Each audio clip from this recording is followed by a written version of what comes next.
Isang magandang umaga po sa atin lahat mga bro. May gagawin naman tayo ngayon na amplifier. Ang brand nito mga bro ay ECB. Yan ang nakasulat mga bro. Ang model number nito ay L-360 mga bro. So ang problema daw nito mga bro, ayaw raw tumunog. Sabi na may-ari, para may umuugong daw sa ilalim, sa loob ng speaker ay amplifier na ito daw mga bro. Mayroon naririnig daw siya na parang umuugong daw sa loob ng amplifier. So try na lang natin mga bro. I-power on natin para malaman natin kung ano yung sinasabi niyang para may tumutunog daw sa ilalim ng kanyang amplifier. Yung speaker daw walang tunog. So plug in na lang natin. Alamin natin kung ano nga talagang sira nito. So power on tayo. Yan, may naririnig na akong kumakarugkog. Parang relay ng mga bro. Pero may display naman siya, focus lang natin. Hindi mahina yung ating may ilaw naman siya. Kailan may naririnig tayong kumakaragkag, parang relay ang tunog, kadalasan yun relay. Patayin ko muna mga bro. Pag ganyan tunog kadalasan, yung relay niyan parang gustong umandar na kaya parang umuugong siya. Power on ko ulit, tingnan natin ulit mga bro. Yan kumakaragkog sa ilalim. May tumutunog tayong parang nagbabibrate. Medyo malakas ang tunog niya. So patayin na lang natin, alamin natin, bubuksan na lang natin mga bro para malaman natin kung ano talagang diferensya nitong ating ginagawa ng amplifier, kung bakit nagkaganon siya. Pero kadalasan yung ganung tunog, kadalasan yon yung relay yun. Parang hirap na hirap siya pumitik kaya kumakarugkog. Kumakarugkog sa Bisaya yata yun Bisaya kasi ako mga bro. So buksan na lang natin mga bro. Alamin natin nga kung ano yung tumutunog na yun. Ano yung boss? Boss, free ba check up? Oo. Ano may papagawa nyo sana? Yung yung TV? BB player. Ano yung problema niya? Bigla na wala ng power. Sige, dali mo. Libre naman check up. Para malaman natin kung anong naging problema. Sige. So bubuksan muna natin mga bro. May nagtatanong lang tayong customer about sa kanyang DVD player daw. So buksan muna natin para malaman natin kung anong sagot sa katanungan, kung bakit siya nag-iingay. Hindi yung speaker ang nag-iingay mga bro, yung mismong amplifier sa loob mga bro. So alamin muna natin. So bubuksan lang muna natin mga bro. So tuloy natin mga bro. Nabuksan na natin itong ating gagawin na ECB na amplifier. So visual check muna tayo mga bro. Alamin natin kung bakit kumakarugkog yun. Medyo okay naman to, hindi naman ganun karumihan ito. Medyo malinis-linis naman mga bro. At saka wala naman siyang kinalawang ng mga parts. Pero may pansin lang ako, parang itong resistor to parang nag-iba na yung kulay. Kaya double check na lang natin. So power on natin ulit mga bro para malaman natin kung alin yung kumakarugkog talaga, yung maingay. Yun. So ito nga yun, parang nagwawala yung relay niya. Yan pumipitik, kung hindi pumipitik, maingay siya. So ito yung nag-iingay mga bro, yung relay. So maaari may trouble tong ating min amplifier. Patayin ko muna medyo maingay. Maaari may trouble tong ating min amp natin dahil nahihirapan yung relay na pumitik. Maaaring isa dito sa channel na ito, maaaring mataas yung bias. So bago natin yan i-troubleshoot mga bro, shout out ko lang tong ating mga kaibigan na mga vlogger na gusto magpa-shout out. Shout out sa inyo dyan mga bro. GC Adventures, GT Rewinding, Kapasis, Kuya Lino Vlog, Epoy Mix TV, Sanitic, Rons TV Palawan at saka si Lloyd Tik TV mga bro. Pakisuportahan po natin ang kanilang mga channel mga bro. At ito troubleshoot natin na itong ating ginagawa na ACB amplifier mga bro. Medyo mahina-hina lang ito mga bro dahil maliit lang naman yung kanyang transformer. So ito trouble lang natin itong ating pinaka-min amp. Bakit maingay yung kanyang relay. Hindi siya tumutuloy na pumitik na maayos. Kumakarugkog kumbaga yung kanyang relay. Hirap na hirap siya magpitik. So babaklasin ko lang muna mga bro itong ating min amp. Tuloy natin mga bro. Binaklas muna natin lahat ng output mga bro. Chinik ko na yan lahat. Okay naman yung mga output natin. Dito lang sa yung resistor na 2 watts. Ay 3 watts pala mga bro. Open yung isa. Binaklas ko na mga bro. Open to. Yung 0.25. So palitan muna natin ng nag-open yan mga bro. Tapos bayasan natin. Tapos yung chinik ko na yung mga power output. Buhay naman lahat. Wala naman siya shortage. Mga MOSFET ang ginamit niya mga bro.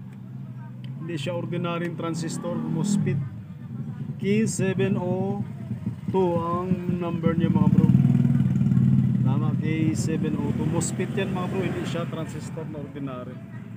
So papalitan muna natin yung resistor na nag-open mga bro na 3 watts.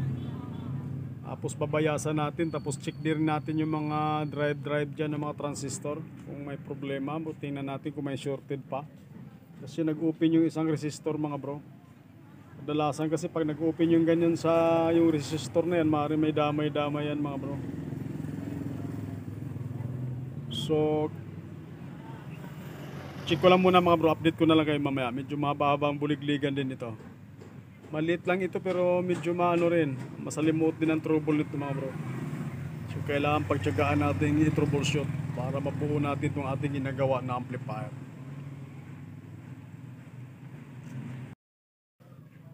So napalitan na natin yung ating resistor na ano mga bro, yung 3 watts. Yan ang pinalit ko na resistor mga bro dahil wala akong makita na ganong ano, mas matibay na klase yan yung mga bro. Ganyang resistor sa mga lumang amplifier yan mga bro. Kinwood yata yung mga ano, nagkuhaan ko niya. Sa buko dun sa resistor ngayon mga bro, wala na tayong ibang nakitang ano. Saan ba ang YU dito? Ano yun? YU. YU, ano ba yun? Ganito din. Actually, naghahanap kami ng pan, sir. Universal remote. Para sa Smart TV. Meron ka ba dyan, sir? Wala, nabenta ko na yung sa akin. Sa Raon ako kumukuha eh. Ha? YU. Diyan kay ano, mayroon dyan na sa lagpas ng Cebuana. Mayroon, hindi yan. Yung YU, brand ng ano yun, Universal na remote. Hindi yung tindahan. Oh, saan yun, sir? Lagpas lang ng, kung galing ka dito, lagpas lang ng Cebuana. Siguro Cebuana, mga 3 tindahan. Buwana, along lang din. Oh, dito lang. Brand nyo ng Universal, yung YU. Oh. Ano man TV, ano ba pala yung anong brand yun sa'yo na ano? Samsung, sir. Samsung. Smart TV, Smart sir. TV, wala. Ay, binta ko na. Sir, nagkakaroon ka ba dito? Minsan, pero sa Raon din ako kumukuha pag ano. Karoon, sir, ha? Lagpas lang ng Cebuana, meron. Okay. Yan, tanong lang po. Nag-aayos din po kayo ng ref po? Refrigerator ay hindi. Ref aircon. Dito sa kabila, mayroon technician siya para servisan dun sa para servisan na lang sa bahay niya. Usapin mo diyan si kay Daddy. So tuloy natin mga bro ha. Medyo mayroon na lang tayong mga customer na nagtatanong. So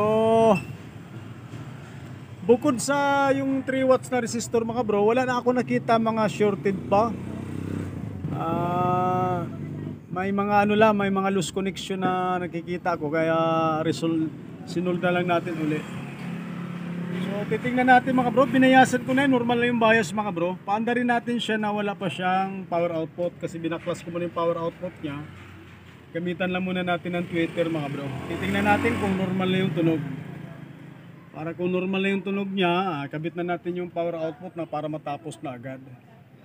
So patugtugin lang natin, power on natin mga bro. Titingnan natin kung normal na, pati yung pitik ng relay. Titingnan natin, power on ko. Yun, narinig natin yung pitik ng relay.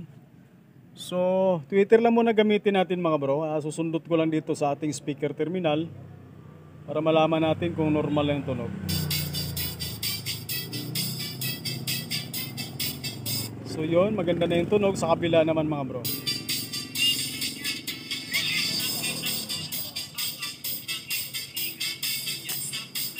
So narinig natin mga bro, okay naman yung tunog niya. So pwede na natin ikabit yung ating power output transistor na 4. Para malaman natin, para matesting natin na maayos. May dumating din kasi na TV na 32 mga bro, papagawa. Sa screen naman ang problema. Kaya medyo natagalan na yung bumalik. So ikakabit ko muna yung output mga bro. Update na lang mamaya pagkatapos. For final testing natin. Sana okay na agad para matapos na to mga bro.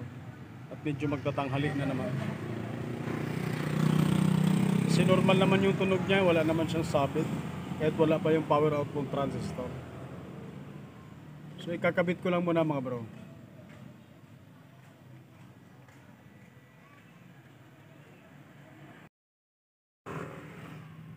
So ito na mga bro, kinabit na natin yung ating power output na 4 mga bro.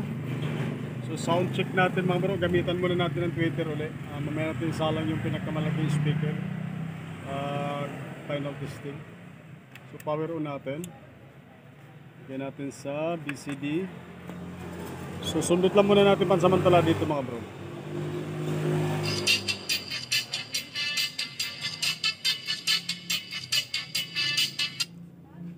So okay na yung ating tunog mga bro, kabila naman.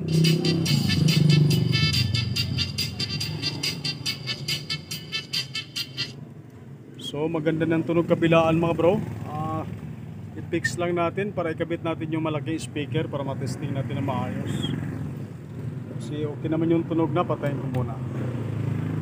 Medyo maganda naman yung tunog para ma-final testing natin kung okay na siya.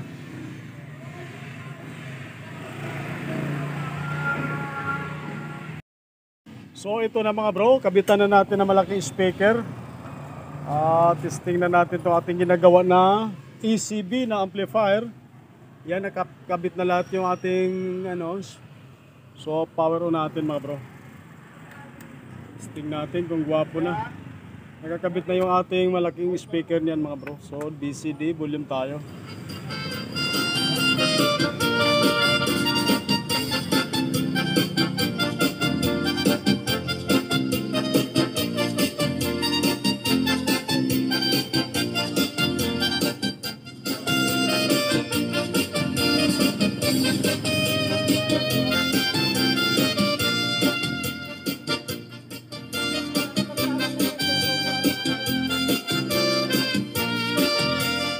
So okay na yung kabila, lipat natin sa kabilang channel mga bro. Sa right yun, dito naman tayo sa left mga bro. So volume lang natin.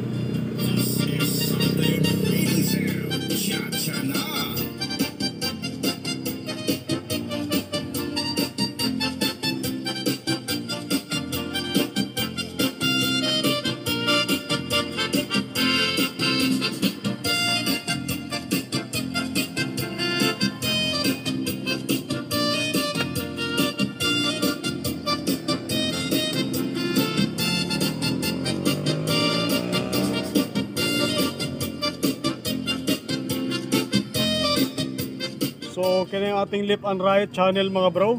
So i-fix lang natin mga bro for final testing. I-lock lang natin kasi hindi pa naka-screw tong ating main amp. So i-fix lang natin yung mga bagay-bagay para ma-final testing natin mga bro. Tayo muna natin.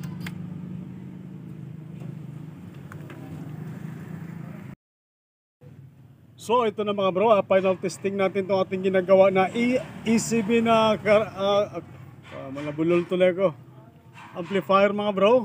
So yun lang talaga nasira niya, yung resistor na 3 watts na 0.25. So final testing natin mga bro. So nakakabit na yung ating speaker. Power on natin. Tapos BCD. Okay, volume tayo.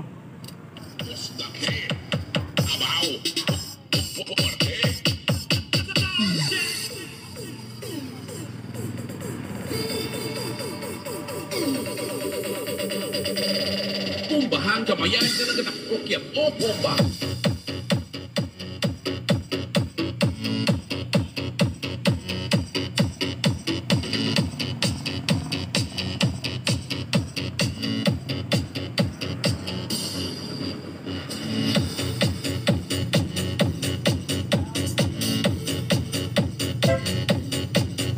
Medyo babad lang natin ng konti mga bro.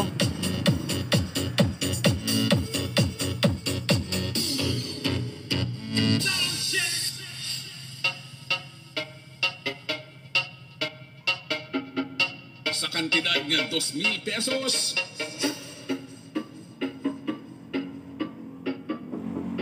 Bombaha nga masunog amplifier.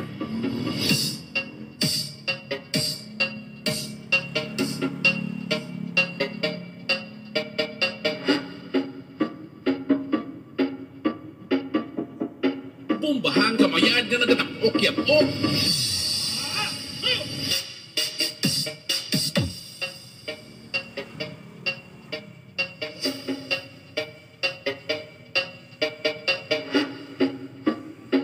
Bombahan tudo-tudo agud mapingas unto kaupod mo.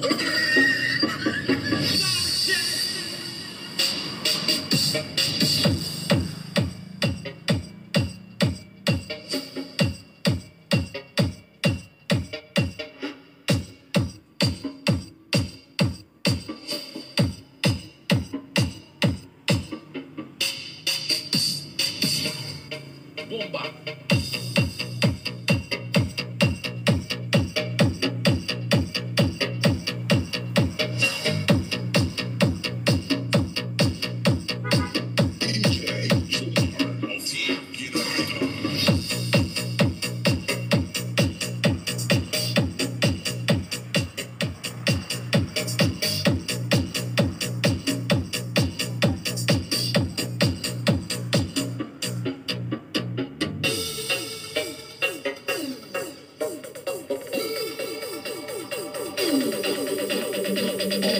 DJ Joker Electro Style.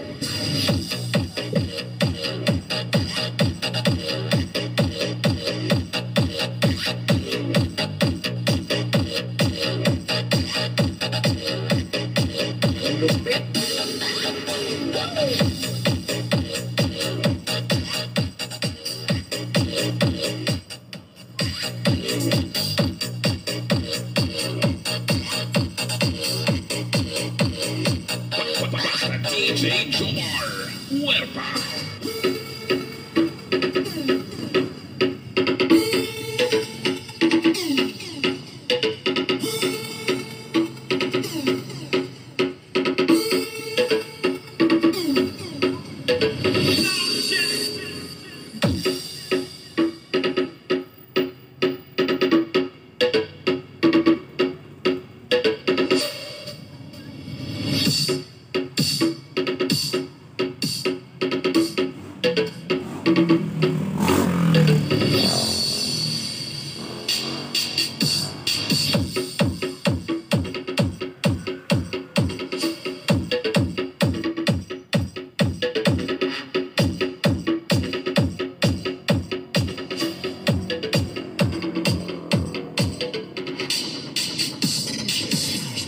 Sa kalam.